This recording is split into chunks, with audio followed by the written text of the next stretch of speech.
Daily taste the daily. మాజీ CM KCR చెప్పేవన్నీ అబద్దాలేనన్నారు మంత్రి ఉత్తమ్ కుమార్ రెడ్డి. పాలమూరు రంగారెడ్డి ప్రాజెక్టు పూర్తి చేయకుండా మహబూబ్ నగర్ ప్రజలను గత బీఆర్ఎస్ ప్రభుత్వం మోసం చేసిందని మండిపడ్డారు. 5,000 కోట్ల పెండింగ్ బిల్లులు పెట్టి వెళ్లారన్నారు. ఇక కేసీఆర్ హరీష్ రావు కలిసి రాయలసీమ లిఫ్ట్ ఇరిగేషన్ పనుల కోసం కుమ్మక్కైతే తామే ఆపామన్నారు. ఆంధ్ర కాంట్రాక్టర్లకు కేసీఆర్ హరీష్ రావు దోచిపెట్టారని ఉత్తమ్ కుమార్ రెడ్డి విమర్శలు గుప్పించారు.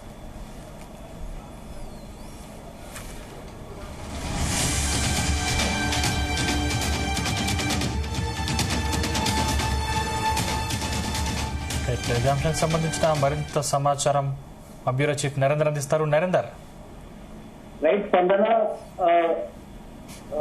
హలో రైట్ స్పందన. అండ్ అయితే ఇప్పుడున్నటువంటి పరిస్థితుల్లో ఉత్తమ్ చాలా సీరియస్ కామెంట్స్ చేసినటువంటి పరిస్థితి మనకు కనిపిస్తుంది. Palamuru Rangareddy project environmental clearance రాలేదు ఇంతవరకు వాళ్ళు ఉన్నటువంటి 9.5 సంవత్సరాల్లో ఏం చేశారు అన్నటువంటి విషయం మీద కూడా ఉత్తమ్ కుమార్ రెడ్డి కాసేపు కింద మాట్లాడుతూ స్పందించినటువంటి పరిస్థితి. ఎందుకంటే నిన్న మనం చూసాం కేసీఆర్ చాలా గట్టిగానే ఫైర్ అయినటువంటి పరిస్థితి. పక్క రేవంత్ రెడ్డి మీద కానీ ఈ ప్రభుత్వ పనితీరు మీద కానీ అదేవిధంగా ఉత్తమ్ మీద కూడా కొన్ని వ్యాఖ్యలు చేసినటువంటి పరిస్థితి కూడా మనం చూసాం. దీంతో నిన్న ఆయన రెస్పాండ్ అయ్యాడు. బట్ కొన్ని ఆధారాలతో కూడినటువంటి అంశాలు కూడా ఈ రోజు ఉత్తమ్ కుమార్ రెడ్డి జోడించి తన చిట్చాటు నిర్వహించారు. దీంట్లో మొత్తం కూడా బీఆర్ఎస్ ప్రభుత్వం ఆనాడు ఆంధ్రప్రదేశ్ ప్రభుత్వానికి మోకాళ్ళు వడ్డీ మొత్తం కూడా అక్కడ ఆంధ్రాప్రలకు దోచిపెట్టారని కూడా ఆయన ఆరోపణ చేసినటువంటి పరిస్థితి కూడా మనం చూసాం. 25,000 కోట్లు ఖర్చు పెట్టారు, 90% పనులు కూడా జరగలేదు అన్నటువంటి విషయం మీద కూడా చెప్పారు. పాలమూరు రంగారెడ్డి జిల్లాకు సంబంధించినటువంటి ప్రాజెక్టు సంబంధించి మొత్తం నిలువునా మోసం చేసింది, మహబూబ్ నగర్ జిల్లాని ఎండబెట్టింది కూడా ఆనాడు కేసీఆర్ అన్నటువంటి విషయం మేము ఉత్తమ్ కుమార్ రెడ్డి చెప్పారు. అందుకే 90% పనులు కూడా జరగలేదు, 5,000 కోట్ల పెండింగ్ బిల్లులు మేమే కట్టాము, పెట్టి వెళ్ళారన్నటువంటి విషయం కూడా చెప్పారు. అదే సమయంలో జనవరి 9న 2020 కేఆర్ఎంబీ మీటింగ్ 36% మాకే సరిపోతుందని చెప్పారు. కేసీఆర్ చాలా ద్రోహం చేశారు. తెలంగాణ సెంటిమెంట్ పైన మాట్లాడేటువంటి వాళ్ళు మరి కాంట్రాక్ట్ మాత్రం ఆంధ్ర వాళ్ళకి ఎలా అప్పచెప్తారంటూ కూడా ఆయన ఆవేదన కావచ్చు, ఆగ్రహం కూడా వ్యక్తం చేసినటువంటి పరిస్థితి కూడా మనం చూసాం. రాయలసీమ లిఫ్ట్ ఇరిగేషన్ స్కీమ్ లో కేసీఆర్ చాలా మోసం చేశారని కూడా ఉత్తమ్ స్పందించారు. కాంట్రాక్టర్లతో కుమ్మక్కై కమిషన్లకు కక్కుర్తి పడ్డటువంటి నేతలు హరీష్ కేటీఆర్ అని కూడా చాలా ఘాటుగానే స్పందించారు. 3 టీఎంసీలు ఇస్తామన్నారు, ఎందుకు పాలమూరు రంగారెడ్డి ప్రాజెక్ట్ పూర్తి చేయలేదని కూడా ఈ సందర్భంగా మాట్లాడారు. 1 ఎకరానికి నీళ్లు ఇవ్వలేదు, నెట్టెంపాడు భీమా ఎస్ఎల్బిసి పూర్తి చేయలేదు. అదేవిధంగా కోవిడ్ అని చెప్పి 3 టీఎంసీల కింద 20,000 కోట్లు ఇచ్చినటువంటి పరిస్థితి కూడా ఉంది. నల్లగొండ ప్రజలను మోసం చేసింది కూడా హరీష్ రావు కేసీఆర్ అన్నటువంటి విషయం కూడా ఈ సందర్భంగా తన చిట్చాట్లో పేర్కొన్నారు. ఆంధ్ర వాళ్లకు అమ్ముడుపోయింది బీఆర్ఎస్ వాళ్ళు కాదా అనేటువంటి విషయం మీద కూడా అన్నారు. కాంట్రాక్టులు మొత్తం కూడా ఆంధ్ర వాళ్ళకే ఇచ్చారు.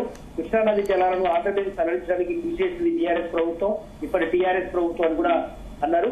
అంతేకాకుండా 96.108 అంటే దాదాపు పెద్ద ఎత్తున కోట్ల రూపాయలు కార్పొరేషన్ నుండి లోన్ తీసుకుని 49,000 కోట్ల రూపాయలు మా ప్రభుత్వం చెల్లించినటువంటి పరిస్థితి కూడా ఉంది. ఇంకా 56 కోట్లు బాకీ పడ్డామన్నటువంటి విషయం కూడా చెప్పారు. 11% వడ్డీకి తెచ్చారు, మేము వచ్చాక దాన్ని 7%కు మార్చామన్నటువంటి అంటే ఇష్టానుసారంగా 11% వడ్డీ తెచ్చి ఆ అనుయాయులకు అప్పగిస్తూ వడ్డీలు కట్టేందుకే ఆ పైసలన్నీ చేశారన్నటువంటి ఆరోపణ కూడా చేశారు. ఇదంతా కూడా కమిషన్లకు కకృతి పడి మా అవతలి వ్యక్తులకు డబ్బులు ఇచ్చి ఆ డబ్బుల ద్వారా వీళ్ళు 1,000 కోట్లు దోచుకున్నారని కూడా ఆరోపణ చేసినటువంటి పరిస్థితి కూడా మనం చూసాం. ఇట్లా చాలా అంశాలు కూడా మాట్లాడారు. ఇట్లా పలు అంశాల మీద ఆయన మాట్లాడినటువంటి ఉత్తమ్ కుమార్ రెడ్డి మొత్తం కూడా దీని మీద ఒక శ్వేతపత్రాలు విడుదల చేస్తాము, దీని మీద కూడా నేను చెప్పే ప్రయత్నం చేశారు. ఎందుకంటే బీఆర్ఎస్ హయాంలో చేసినటువంటి మోసంతో అది కాళేశ్వరం దగ్గర ఏదైతే మేడిగడ్డ కానీ అన్నారం కుండిగా ఇవన్నీ కూడా ఇబ్బంది పడేటువంటి పరిస్థితిని, మేడిగడ్డలో ఉన్నటువంటి 2 పిఎస్ కుంగిపోయినటువంటి విషయం కూడా తెలుసు. దీనికి మొత్తం కూడా సంస్థలకు సంబంధించినటువంటి సంస్థలు ఏదైతే ఎల్ఎన్టీ కావచ్చు మిగతా సంస్థలన్నీ కూడా స్వయంగా వాళ్ళ సొంత డబ్బుతో కట్టాల్సిన పరిస్థితి ఉంది అని కూడా చెప్పారు. ఇట్లా కొన్ని ఆధారాలు కూడా ఆయన చెప్పే ప్రయత్నం చేశారు. ముఖ్యంగా రాయలసీమ లిఫ్ట్ ఇరిగేషన్ ఎక్కువసేపు ఆయన మాట్లాడినటువంటి పరిస్థితి కూడా మనం చూసాం. ఆంధ్ర వాళ్ళకు అమ్ముడు పోయింది ఎవరు, పదే తమ మీద ఆరోపణ చేయడం కాదు, ఆనాడు ఆంధ్ర వాళ్ళ మీద దిమ్మెత్తిపోసినటువంటి కేసీఆర్ హరీష్ రావు ఈ రోజు మొత్తం తెలంగాణ కాంట్రాక్టర్లకు పెద్ద ఎవరికి వెళ్ళేది మొత్తం ఆంధ్ర కాంట్రాక్టర్లకి దూచి పెట్టారు. ఇది అంతేకాకుండా కృష్ణానది జలాల మీద ఆంధ్రప్రదేశ్ కు తరలించడానికి మొత్తం కుట్ర పండిందే వాళ్ళంటూ కూడా ఆరోపణ చేసినటువంటి పరిస్థితి కూడా మనం చూసాం. కనుక ఇట్లా చాలా అంశాలు కూడా ఉత్తమ్ కుమార్ రెడ్డి మాట్లాడారు. భవిష్యత్తులో కూడా దీని మీద మరింత సమగ్ర విచారణ జరుపుతాం.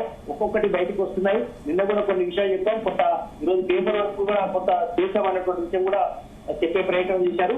కాస్త క్రితమే శ్రీధర్ బాబు కూడా ఈ రకంగా బీఆర్ఎస్ అధినేత కేసీఆర్ ని అదేవిధంగా కేటీఆర్ మీద కూడా తీవ్రంగా ఫైర్ అయ్యారు. ముఖ్యంగా కోమటిరెడ్డి వెంకటరెడ్డి ఎంతో ఫైట్ చేశారు బ్రాహ్మణ పార్టీకి సంబంధించి. దాన్ని ఒక్క రూపాయి కూడా కేటాయించలేదు అన్నారు.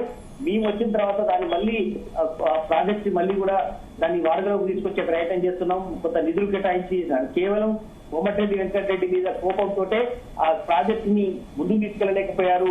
ఇదంతా కక్ష సాధింపు చర్యలు తీసుకున్నది. నల్లగొండ జిల్లా నిలబెట్టడానికి కారణం కూడా కేసీఆర్ అన్నటువంటి విషయం కూడా చెప్పారు. ఇష్టానుసారంగా నోరు బారేసుకోవడం కాదు కేసీఆర్.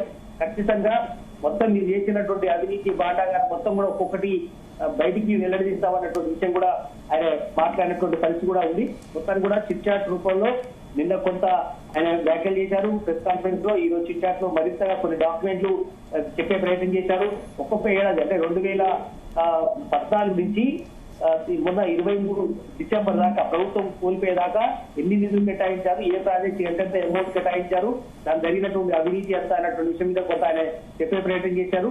మేము వచ్చినటువంటి ఈ 2 ఏళ్లలో వడ్డీలు ఎంత కట్టాము, అసలు ఇంకెంత ఉంది, మొత్తం కూడా మా వడ్డీలు తీసుకొచ్చింది కూడా మొత్తం దానికే పోయింది అన్నటువంటి విషయం మీద కూడా తన చిట్ చాట్ లో చెప్పినటువంటి పరిస్థితి కూడా మనం చూస్తున్నాం.